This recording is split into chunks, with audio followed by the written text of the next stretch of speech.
Hello and welcome. Thank you for being here and investing your time in improving your English and yourself. The house was at the end of a narrow alley, a place that was busy during the day but very quiet at night. When night came, the silence was so deep that every small sound felt loud. The family had moved there less than 2 months ago. The father's name was David.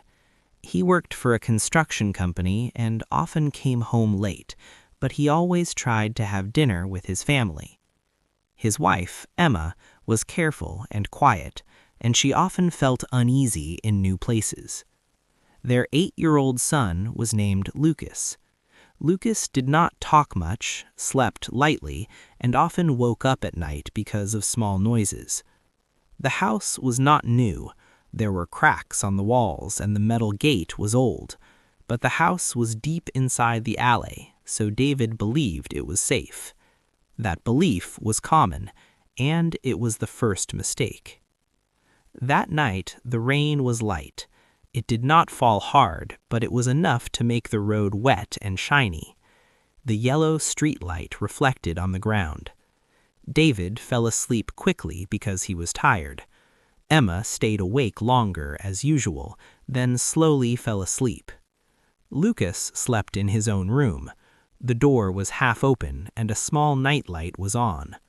Near midnight, when the whole alley was quiet, a man stood under the roof of the house across the street. He stood there for a long time. He did not smoke. He did not use his phone. He only stood still, listening. His name was Mark. Mark had watched this house for many days. He knew when the living room light went off. He knew the quiet time at night. He knew the back door had only a simple lock, and most important, he knew this was a new family. Mark did not hurry. He waited for the rain to cover small sounds. He waited until the alley was completely quiet. Then he walked through the gate, quietly like a shadow. The back door opened after only a few seconds. There was no loud sound, no alarm, only a soft metal sound, and then silence. Mark stood in the dark kitchen for a moment and listened.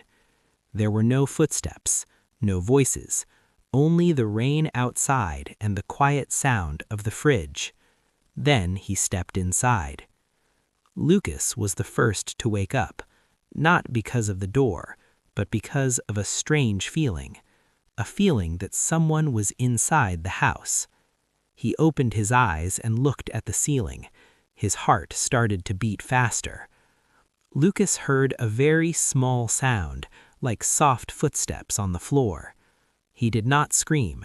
He did not call his parents. He only pulled the blanket higher and held his breath. At 8 years old, Lucas did not know how to explain the feeling, but he knew it was not normal. In the next room, Emma opened her eyes when she heard a light sound. It sounded like a drawer opening and closing. She stayed still and listened. David was still sleeping. Emma told herself it might be a mouse or the wind, but the uneasy feeling became stronger. She turned and touched David's hand gently. David did not wake up, and then she heard another sound. It was clearer and closer. Mark had reached the living room. He moved slowly, very slowly, to avoid noisy parts of the floor. Light from Lucas's night lamp came out of the room. Mark stopped. He did not like houses with children, but it was too late to leave. He needed money, and this house looked easy. Emma sat up when she heard footsteps outside the bedroom.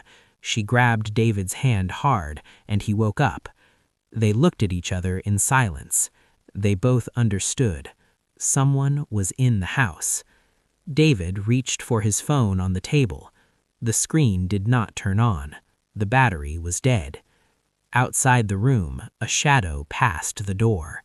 In his room, Lucas bit his lip to stop himself from crying when he saw a shadow on the wall.